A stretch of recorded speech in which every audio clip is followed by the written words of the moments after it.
नमः शिवाय महारुद्राय बाबा धवलेश्वराय बालालिंग महाप्रभु दीपं ज्योति परम ब्रह्म दीपं ज्योति जनार्दनः दीप हरतु मे पापो पूजा दीप नमस्तुते महाप्रभु धवलेश्वराय बालालिंग महाप्रभु संसार सुखी रखंतु।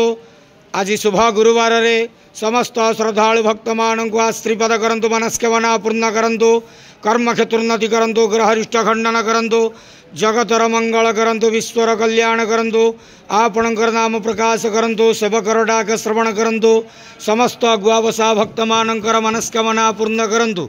बाबा धवलेश्वराय बालालिंगाय नमो नमः। संसार सुखी रखंतु आनंद के वार हरि बोलो। आज शुभ गुरुवार रे समस्त श्रद्धालु भक्त मान को आश्रीपद करंतु आनंद के वार हरि बोलो। बाबा धवलेश्वराय बालालिंगाय नमो नमः।